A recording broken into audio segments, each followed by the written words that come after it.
Bonjour à tous, avec l'aide de Dieu, nous allons étudier le Rambam, le 6e chapitre des lois de Niske Mammon, les endommagements causés par de l'argent, par les biens de quelqu'un. Dans le chapitre précédent, on a appris que l'animal peut être tam ou mouad. Tam, pacifique, simple, il fait des choses, c'est pas son habitude de faire en général, donc il est considéré un tam. Lorsqu'il fait des choses que c'est son habitude de faire, il est mouad, par exemple, s'il mange, s'il piétine, c'est des choses qui sont normales pour l'animal de faire. Mais il y a des situations que l'animal est étam et il devient mouad. Et c'est justement ce qu'on va apprendre dans ce 6e chapitre. Mais tout d'abord, rappelons encore une chose, que lorsque l'animal il est tam, s'il a fait quelque chose que c'est pas son habitude de faire, les propriétaires payeront uniquement la moitié du dommage. En hébreu, chatzinezek. Par contre, si l'animal a fait quelque chose que c'est son habitude de faire, ou bien qu'il a pris l'habitude de faire, les propriétaires payeront le nezek shalem, le dommage dans sa totalité. Donc des mots qu'on ne va pas traduire à chaque fois dans la suite. Donc le tam, celui qui fait des choses que c'est pas son habitude de faire, le mouad qui fait des choses que c'est son habitude de faire, chatzi nezek c'est la moitié du dommage, et nezek shalem c'est le dommage en entier. Alacha alef. Ezeo mouad, c'est qui l'animal qui devient mouad? Réponse, le Ram nous dit, Kol she'idu bo shlosha yamim. Tout animal que deux témoins ont témoigné devant le propriétaire et le tribunal 3 jours l'un après l'autre, quand on dit l'un après l'autre, c'est-à-dire que ça ne doit pas être fait le même jour, ça ne peut pas être à 10h du matin, à midi, à 14h, mais ça peut être dimanche, lundi, mardi, ça peut être aussi dimanche, mardi et jeudi par exemple. Mais en tous les cas, donc si ça a été fait en 3 jours, Avalim naga veyom echad. Mais si le même jour il a encorné, alors que c'est pas son habitude, au nachar, ou bien qu'il a mordu, au ravatz, ou bien qu'il s'est tapis sur des grands ustensiles, au bat, ou bien qu'il a donné un coup de pied, au nagaf, ou bien qu'il a poussé avec son corps à filoumé à péamim. Même s'il a fait ça 100 fois le même jour, enzem mouad, il n'est pas considéré mouad. Il faut absolument que ça soit fait en 3 jours. En effet, dans la Torah, il y a écrit Onoda kishor nagahu mitmol shishlom velo ishmerenu be'alav. Le Rambam ne ramène pas le verset, mais je l'ai dit oralement. Donc, on dit que ce taureau a su qu'il était encornant déjà hier, avant-hier, et les propriétaires n'ont pas gardé. Donc, sous-entendu qu'aujourd'hui, il a encorné, et hier, et aussi avant-hier. Donc, c'est la 3e fois maintenant qu'il a encorné, et que les propriétaires l'ont pas gardé. Dorénavant, le propriétaire payeront la totalité des dommages parce que cet animal, maintenant, il devient mouad à la 3e fois. Maintenant, imaginons qu'il y a 3 groupes de témoins qui ont témoigné le même jour que cet animal a encorné dimanche, lundi et mardi. Donc l'encornement, ou bien les choses que l'animal n'a pas l'habitude de faire et que maintenant il devient mouad à travers ça, en effet, ont été faits sur 3 jours d'affilée. Mais le témoignage a été fait le même jour, en un seul jour. Eh bien, arrêtez ça, fait qu'il ouad ou loouad, c'est un doute. Est-ce que cet animal il est devenu mouad ou pas? C'est-à-dire, est-ce que le fait que la Torah l'a demandé qu'il faut 3 jours, c'est par rapport à l'animal ou bien c'est par rapport au propriétaire? Si c'est par rapport à l'animal, ok, alors l'animal il est mouad. Mais si c'est par rapport au propriétaire, que lui, il doit entendre que son taureau, il a encorné un jour, a pris d'entendre ça un 2e jour, on a pris d'entendre ça un 3e jour, et là ça a été fait tout le même jour, alors peut-être ça fait pas l'animal qui est mouad, donc vu qu'il y a un doute, le propriétaire payeront seulement le chatzin nezek, la moitié du dommage. Ce témoignage des 2 témoins doit être fait 1 devant les propriétaires de l'animal, 2 devant le tribunal. Donc on apprend ça chez Nema, car il est dit Vi'uad bivalav, qu'on a témoigné devant les propriétaires velo yishmerenu et qu'ils n'ont pas gardé. Donc on parle ici d'un témoignage. La notion de témoignage pour qu'elle prenne une valeur comme il se doit dans notre contexte, c'est uniquement si c'était devant un tribunal. C'est la raison pour laquelle que si ils ont témoigné devant le tribunal, à ce moment-là, le propriétaire vont payer la totalité du dommage si ça a été fait 3 fois, mais si c'est pas devant le tribunal ou bien c'est pas devant le propriétaire, le taureau n'est pas devenu mouad, les propriétaires continueront à payer seulement le chatzi nezek, la moitié du dommage. Halacha gimel, shor shel cheresh, un taureau d'un sourd-muet, ou bien d'un choté, d'un aliéné, ou bien le katan, d'un mineur, ou Mishubim Ninatayam, il y a quelqu'un qui se trouve en outre-mer, chez Nakru, qu'ils ont encore né Pturim, ces propriétaires entre guillemets, j'appelle ces propriétaires entre guillemets, vu qu'ils ne sont pas considérés être les propriétaires de cet animal, c'est la raison pour laquelle, donc ils sont pato, qui sont exemptés de rembourser. C'est comme un taureau qu'on appelle Hefker, donc qui est abandonné, qui a fait des dégâts, qui a personne, il n'y a pas de propriétaire pour payer quoi que ce soit. Mais, malgré cela, Aval Bedinma Midinam Epotropin, le tribunal leur met un tuteur. S'ils ont vu donc ce taureau là encore né, ils vont mettre un tuteur qui va s'occuper de ce taureau. Et si après ce taureau va encore né, les témoins vont témoigner devant le tuteur que ce taureau il se comporte de telle manière, et donc ça devient maintenant la responsabilité du tuteur de garder ce taureau.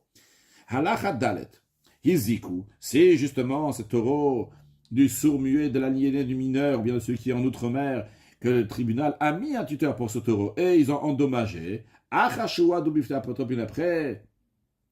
ils ont témoigné devant les tuteurs.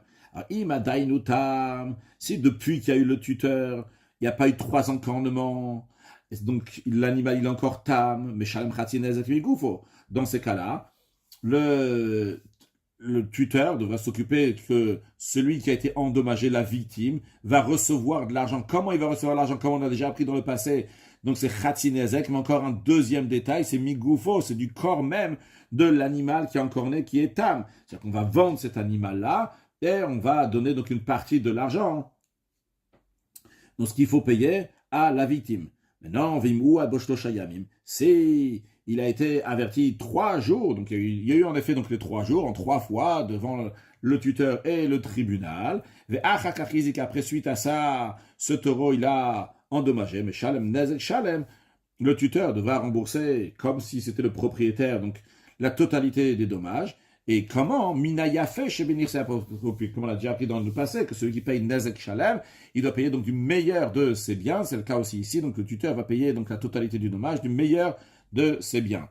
Ou le Sheikh de Loyetomim, lorsque ces orphelins, pour qui le tribunal a mis un tuteur pour leur animal, et lorsque ces orphelins vont grandir, Yasudin Imaï Potopi Vishamulaem, ils rendront des comptes donc ils feront justice avec le tuteur et ils vont rembourser au tuteur. Halachae, Shvarim Shemesachakim Baen, des taureaux avec lesquels on joue avec eux pour faire des combats. On leur apprend donc d'encorner l'un à l'autre pour voir qui est-ce qui est le plus fort. Et ils ne sont pas considérés mouad pour encorner. Même s'ils ont tué un homme, ils ne sont pas coupable de mort, comme c'est le cas en général, lorsque un taureau ou un animal, il tue un homme, on le met à mort. Ici, c'est pas le cas. Pourquoi Shenama? Parce que la Torah dit qu'il yigarcha. Lorsque le taureau de lui-même va encorner, l'oshiyagichu, pas celui qu'on l'on fait encorner, qu'on l'a poussé à encorner. Halachavav. Shor Ouad.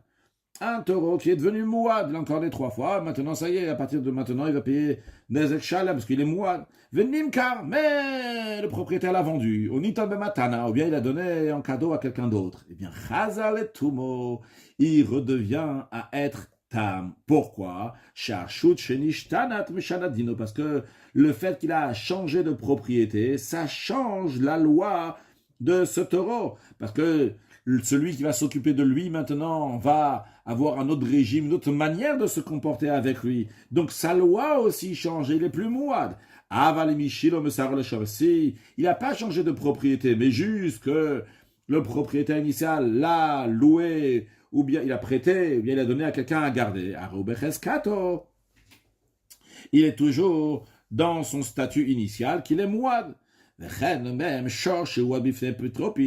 un taureau qui est devenu mouad parce que le tuteur s'en occupait. Mais le tuteur, en vérité, il fait que s'occuper du taureau, mais ça lui appartient pas, lui, le taureau. Et après, le taureau qui appartenait au sourd-muet, maintenant le sourd-muet est redevenu normal, pas choter celui qui était aliéné est devenu normal, de la katane, ou bien celui qui était mineur est devenu majeur, et maintenant le taureau repart chez le sourd-muet, l'aliéné, ceux qui étaient aliénés, ou bien chez celui qui était mineur, bien que le tuteur n'est plus là, il reste toujours moi comme ils étaient avant. Pourquoi Sherbir ils sont toujours dans la même propriété, parce que même quand c'était chez le tuteur, ce n'était pas le propriétaire, il s'occupait pour les propriétaires.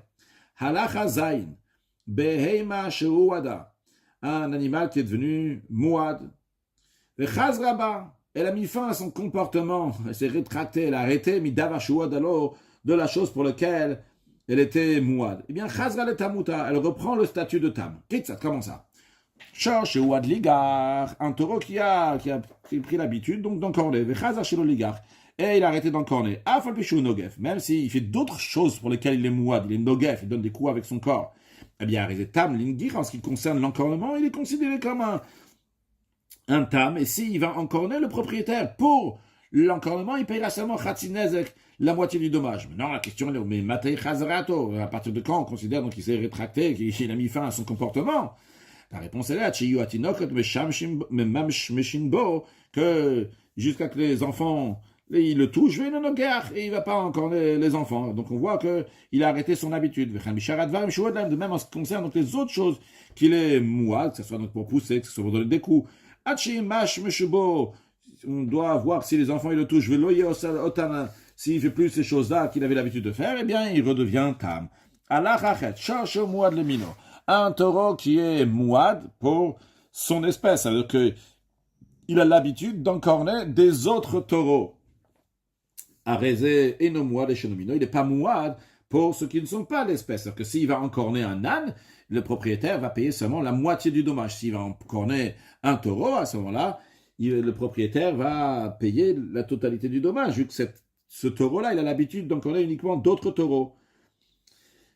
Ouad le Adam, si il est mouad, donc on est des êtres humains, et le mouad des béma, il n'est pas mouad pour encorner des animaux. Ouad diktanim, si il est mouad pour encorner des petits, ces petits, ce soit donc dans des animaux, uniquement par exemple des veaux, et non pas des taureaux, ou bien uniquement des enfants, pas des adultes, et le mouad dikdolim, il n'est pas mouad pour encorner des grands, que ce soit donc des taureaux qui sont plus grands que le veau, ou bien que ce soit des êtres humains qui sont adultes, et pas enfant. Les filles, car c'est la raison pour laquelle, en conséquence de ça, s'il a endommagé donc l'espèce pour laquelle les mouad beshalem nezek shalem, il rembourse la totalité du dommage. Mais s'il a endommagé les autres espèces pour lesquelles il n'est pas mouad beshalem khatzinezek, il payera seulement la moitié du dommage. Haya mouad de Shabbatot. Si t'es mouad pour le Shabbat, c'est-à-dire qu'il a l'habitude d'encorner Shabbat, il a encorné un Shabbat, un deuxième Shabbat, un troisième Shabbat. Il n'a pas encore dans les jours de semaine. Et le mouad dimotachol, il n'est pas mouad pour les jours de la semaine. Donc en conséquence, si ce taureau, il a endommagé les jours de Shabbat, donc par exemple s'il a encorné donc les 3 Shabbats avant, et après un autre Shabbat, il va encorner, eh bien le propriétaire, mais Shalom Nezek Shalom, il payera donc la totalité du dommage. Si ce même taureau, il va encorner dans les jours de semaine, mais Shalom Khatzinezek, les propriétaires payeront uniquement la moitié du dommage. Mais Mataï Chazarato, à partir de quand on va savoir qu'il a mis fin à son comportement? Eh bien, à partir du moment que les enfants vont le toucher, Yom Shumuad, le jour qu'il est mouad, donc le jour de Shabbat, il ne va pas faire l'endommagement qu'il a l'habitude, dans l'exemple que j'ai donné, donc dans l'encornement, s'il ne va plus encorner le jour de Shabbat, bien que les enfants le touchent, on saura qu'il est plus mouad, même pour le Shabbat. Halachatet, Nagar Shorayom, si aujourd'hui, on va prendre par exemple dimanche, il a encorné un taureau, le lendemain lundi, Vachamor le Machar, il a encorné un âne, Vegamal Beyon Shlishi, et il a encorné un chameau mardi, le 3e jour, Nas et Mouad, il est devenu Mouad pour ces 3 espèces-là. On ne dit pas, non, il a encorné qu'une seule fois un taureau, il a encorné qu'une seule fois un âne, qu'une seule fois un chameau. Non, il est maintenant Mouad pour ces 3 espèces-là. Le taureau, l'âne et le chameau, mais non pas pour les autres espèces. Maintenant, Rachorayom Ungaro. Si aujourd'hui, dimanche, par exemple, il a vu un taureau et il a encorné. Lundi, il a vu un taureau, il n'a pas encorné. Après, mardi, il a vu un taureau, il a encorné. Après, mercredi, il a vu un taureau, il n'a pas encorné. Après, jeudi, il a vu un taureau, il a encorné. Après, vendredi, il a vu un taureau, il n'a pas encorné. Nasa mouad le sigrugin, il est devenu un mouad par intervalle. Pour qui? Pour les shvarim, pour les taureaux. Donc, en autre mot, concrètement, qu'est-ce que ça veut dire? Que s'il va encorner après le 7e jour, donc Shabbat, dans l'exemple qu'on a donné, eh bien, le propriétaire va payer la totalité du dommage, parce qu'il est mouad. Et s'il a encorné le 8e jour, le propriétaire devra payer seulement la moitié du dommage. De même tout ce qui est similaire à cela. Halacha Yudra, Shorayom el Gach aussi, il a vu un jour un taureau, il a encorné, ou le machal, le lendemain, Rachamor, il a vu un âne, Velo Negacho, il n'a pas encorné, Bashlishi, après le troisième jour, Rasous, il a vu un cheval, le Negacho, il a encorné, Barvi, après le quatrième jour, Ragamal, il a vu un chameau, Velo Negacho, il n'a pas encorné, Vachamishira, Père, le cinquième jour, il a vu une mule, le Negacho, il a encorné, Bashishira, Ar, le sixième jour, il a vu un âne sauvage, Velo Negacho, il n'a pas encorné, Nasse Mouad, les Sirugin, la colle, il est devenu Mouad, cet animal, ce taureau, les sérugim par intervalle, la colle pour tous, pour les trois espèces qu'on vient de voir, qu'il a encorné donc dimanche, mardi et jeudi, c'est-à-dire donc il est devenu mouad pour le taureau, pour le cheval et pour la mule. Et donc en conséquence, il a encorné ces trois espèces-là, donc le jour qu'il est mouad pour encorner, c'est-à-dire le 7e jour, le 9e jour, le 11e jour, etc. Dans ces cas-là, il est mouad, mais s'il a encorné le 8e jour, le 10e ou 2e jour, ou bien qu'il a encorné donc l'âne ou l'âne sauvage, donc, ou bien le chameau, donc il n'a pas encorné avant, eh bien là, il payera seulement le propriétaire Khatzinez avec la moitié du dommage. Maintenant, Allah Chayudalef, Nagar Bachamisha Asar le Chodeshde, s'il a encorné le 15e jour du mois de Nissan par exemple, ou Beshisha Asar, et le 16e jour, le Chodesh Sheni, le mois juste après le mois de Iyar, le 16 Iyar, il a encore le Beshiva, ça le Chodesh Lishi, après le 17e jour du 3e mois, donc de Sivan par exemple, et non Mouad. Il n'est pas encore considéré Mouad, pour faire, on va dire qu'il va faire les Sirugin, que maintenant lui aussi par intervalle, il est Mouad. Pourquoi? Parce qu'il manque, il n'y a pas eu ici 3 sauts, il y a eu 3 encornements, il n'y a pas eu 3 sauts, il n'y a eu que 2 sauts, c'est-à-dire que si tu comptes entre le 15 Nissan et 16 Iyar, ça fait une fois, entre le 16 Iyar et le 17 Sivan, il y a seulement encore une fois. Il faut qu'il va encore une 4e fois pour qu'il y ait 3 espaces à Shalesh Bedilug. Maintenant, Shama Kol Shofar Venagar, s'il a entendu le son d'un chauffard, il a encorné, et une autre fois, il a entendu Kol Shofar, et encore une fois Venagar, et après encore une 3e fois Kol Shofar, Venagar, il a encorné. Là, c'est moi le chauffard, il est devenu moi pour le chauffard. C'est-à-dire qu'à chaque fois qu'il y aura du chauffard, il encore, le propriétaire devra payer la totalité du dommage, de même tout ce qui est similaire à cela. Halacha Yudbet, Nagar Shlosha Shvarim Bishloshayem Zacharze. S'il a encorné 3 fois des taureaux d'affilée, 3 jours d'affilée. Ou Barvi Nagar Chamor. Après le 4e jour, il a encorné un âne, Bachamish Nagar Gamal. Et après le 5e jour, il a encorné un chameau. Ou bien, chez Nagar Chamor, le 1er jour, il a encorné un âne. Gamal. Et le 2e jour, il a encorné un chameau, donc un jour l'un après l'autre. Et après ces 2 premiers jours dans lesquels il a encorné un âne et un chameau, il a encorné 3 taureaux l'un après l'autre. Eh bien, ça fait que c'est un doute, sur le fait qu'il est mouad pour les taureaux, sur ça on n'a pas de doute, mais on a un doute, est-ce qu'il est mouad aussi, ou les shloshet aminim mouad, ou bien s'il est mouad aussi pour les autres. Est-ce qu'on va rattacher l'encornement qu'il y a eu des taureaux avec l'encornement de l'âne et du chameau, ou bien on va dire, les taureaux, c'est une affaire, donc il est mouad pour les taureaux, c'est tout, ça c'est sûr, il n'y a pas de doute sur ça, parce que c'est 3 jours d'affilée. Est-ce qu'on rattache aussi donc les chameaux et les ânes, donc ça doit être fait avant les 3 jours qu'il a encorné les taureaux, bien, c'était juste après les 3 jours, c'est-à-dire que ça soit, comme on a dit au début de la halakha, qu'il a commencé donc par 3 taureaux, et après il y a eu l'âne et le chameau, ou bien qu'il a commencé par l'âne et le chameau, et après il y a eu les taureaux, on ne sait pas, est-ce que l'encornement, une fois d'un taureau, va s'associer avec les 2 autres encornements des ânes et des chameaux pour le rendre mouad aussi pour les ânes et les chameaux. Et donc, c'est la raison pour laquelle que le propriétaire payera seulement khatzinez avec la moitié du dommage pour si son taureau a encorné un âne ou un chameau. De même. Dans le même esprit de ce qu'on vient de voir. S'il a encorné 3 shabbats d'affilée, le premier shabbat, après une semaine plus tard le prochain shabbat, et encore un 3e shabbat. Et après qu'il a fait 3 shabbatot, il a continué dimanche et lundi, ou be'echad be'shabbat ou be'sheni be'shabbat. Ou bien, toujours le même cas, mais à l'envers, c'est-à-dire shenaga b'chamishi be'shabbat ou be'erev shabbat. Il a encorné jeudi et vendredi, ou b'yam shabbat, il a continué shabbat, donc il avait 3 fois, et après, au b'shte shabbat tabaot après, après, il a encorné aussi les 2 autres shabbats qui est après. Arrêtez ça, fait il est mois des shabbatot bilvad. Il y a un doute, est-ce qu'il est mois seulement pour shabbat? C'est-à-dire que pour shabbat, on n'a pas de doute, c'est sûr et certain qu'il est mois pour le shabbat. On a un doute, ou bien est-ce qu'il est aussi mois pour les 2 autres jours de la semaine qui sont semaines, c'est-à-dire est-ce qu'il est dans le premier cas, est-ce qu'il est mois pour le jeudi, vendredi, dans le deuxième cas, est-ce qu'il est mois pour dans le premier cas, c'était le dimanche et lundi, dans le deuxième cas, donc c'était jeudi et vendredi, est-ce que ça s'associe? Donc là-bas aussi, il va être Mouad.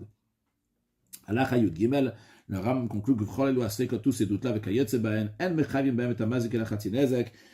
On va rendre coupable l'endommageur uniquement la moitié du dommage, une tafas à Nizak. Maintenant, si celui de la victime, il a pris du mazik, il a pris l'argent Nezek Shalem la totalité, El Motsi Miyado, on ne peut pas lui enlever. Le principe, il est qu'on ne sait pas à qui appartient cet argent-là. Est-ce que le propriétaire de l'animal doit payer Nezek Shalem ou doit payer seulement la moitié du dommage? Donc, vu qu'on est dans le doute, est-ce qu'il doit payer la totalité ou pas? On ne peut pas lui dire de payer, parce que c'est un safek. Mais quand l'autre, la victime, elle a pris, on a un doute aussi. Peut-être, en fait, l'argent lui appartient. Donc, vu qu'on a un doute, un motzi mechaver ou à la varaille, à celui qui veut sortir l'argent de son ami, c'est à lui de ramener une preuve. Conclure avec un mot de chassidoute, l'idée qu'on a vu que lorsque l'animal il est vendu, il change de domaine, il devient un autre statut maintenant. S'il était moi d'avant, il devient tam, existe aussi spirituellement.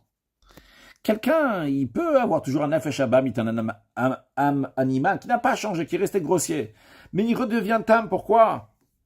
Parce qu'il plonge tellement avec les choses du nefesh alokit, de l'âme divine, il se met dans la doucha, il se met dans la sainteté. Ça fait que l'âme animale va être soumise à cette grande lumière de doucha, et donc la nature du mal, auquel il avait l'habitude avant, ne va pas avoir un impact. Ça veut pas dire qu'il a changé intérieurement, mais il est devenu tam en tous les cas dans le concret. Alors c'est une idée que le rabbi donne. Quand quelqu'un il a beaucoup d'âme animale et il y a du mal, eh bien il plonge dans la doucha, dans la sainteté. Ah, il n'a pas encore changé son âme animale, mais le fait de changer de domaine, ça change son statut, qui devient tam, qui devient encore mieux, et il devient prêt pour accueillir Mashiach. Now, une excellente journée.